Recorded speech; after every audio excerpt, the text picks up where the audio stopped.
আজকে আমি কাজে বের হয়েছিলাম, হঠাৎ রাম নাম জাপ করতে করতে আমার গাড়ির দিশা চেঞ্জ হয়ে গেল। আর দেন এমনি জায়গাতে পৌঁছালাম যে জায়গাতে যে জায়গার কল্পনা আমি কখনো করিনি। জেমস্টন জায়গা আছে, এটা কলকাতার মধ্যে কোথায় আছে সেটা তো আমি ব্লগের লাস্টের দিকে আপনাকে জানাবো।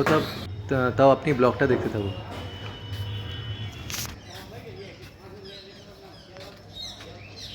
কাল হরা কষ্ট হরা ভয় হরা রোগ হরা দোষ। হনুমানজির এত বড় প্রতিমা আমি দিল্লিতে দেখেছিলাম ঝান্ডেওয়ালাতে, আর এখানে এত বড় প্রতিমা আছে সেটা আমি জানতাম না।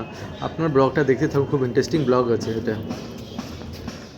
আমি এই মন্দিরের চারিদিকে মানে স্ট্রেট হাঁটতে গেলাম, হাঁটতে গিয়ে দেখলাম যে ওখানে অনেক কিছু আছে দেখার জন্য। দেখার জন্য কি, ভক্তির জন্য অনেক কিছু আছে। প্রথম বলে জয় শ্রীরাম, ফার্স্টে জয় শ্রীরাম। দেন আমি এগোচ্ছি, কাল হারা কাষ্ট হারা ভয় হারা রোগ হারা দোষ হারা দুঃখ হারা দাড়ি ধরা হর হর মহাদেব করতে করতে দেন আমি চোখের সামনে পেলাম একটা ছোট রাম দরবার। রাম দরবার ছোটো না, রাম দরবার। দেন এখানে কিছু ঠাকুরমশাইরা ছিলেন, ওনার সাথে আমি কথা বললাম। তো বললো বাবু থোড়া আগে ধরো আর भी कुछ मिलेगा देखने को। দেন আমরা আস্তে আস্তে এগোচ্ছি, দেখছেন আপনার ওয়ালের মধ্যে রাম রাম রাম রাম শ্রীরাম রাম রাম রাম লেখা আছে। দেন আমরা এই এই জায়গাটায় জেমস্টোন জায়গা আছে কলকাতার মধ্যে। দেন আমি এগোচ্ছি, দেখুন এখানে গিয়ে একটা আরও মানে মন্দিরের দিকে প্রবেশ করছি। এই মন্দিরের মধ্যে যে আর্কিটেকচারটা আছে বা যেভাবে মন্দিরটা বানানো গিয়েছে খুবই সুন্দর হচ্ছে। মন্দিরের আরও কাজ হচ্ছে। জাস্ট আমি এগোলাম, এই যে হোয়াইট কালারের যেটা আপনি দেখছেন এখানে গিয়ে রাম মন্দির আরও হবে। আর এই আর্টগুলো দেখুন কী সুন্দর, মানে কৃষ্ণর আর্ট আছে, কৃষ্ণ প্রতিমা আছে। দেন সূর্যদেবের মন্দির আছে। আপনি দেখতে পাচ্ছেন কীভাবে এখানে একটা গুফা আছে, এই গুফার ভিতর থেকে আপনি মন্দিরের ভিতরে প্রবেশ করতে পারেন। ঠিক আছে, একটা গাছ আছে, এটা মেবি অসুস্থ গাছ আছে কি মানে বট গাছ আছে, আই ডোন্ট নো, মানে ভুলে গেছি আমি। ঠিক আছে, দেন আপনি দেখুন এই মন্দিরটা খুবই সুন্দর আছে। আমি সবাইকে বলবো একবারে মন্দিরটা ভিজিট করা উচিত। দেন আমি এগোলাম এগোলাম এগোলাম এগোলাম, এখানে সূর্যনারায়ণের দর্শন হলো।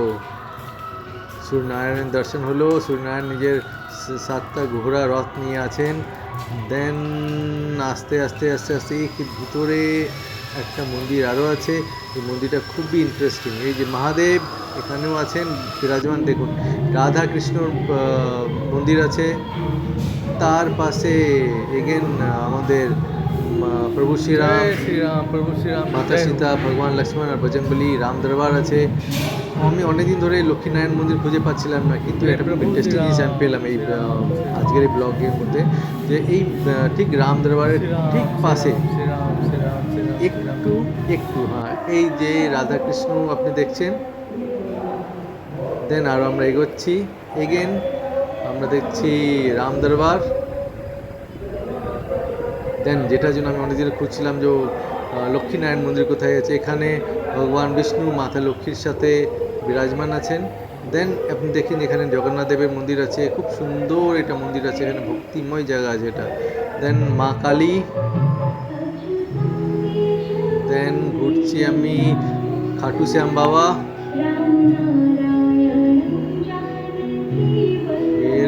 ফের পেলাম গুরুদেব বজরংবলীকে।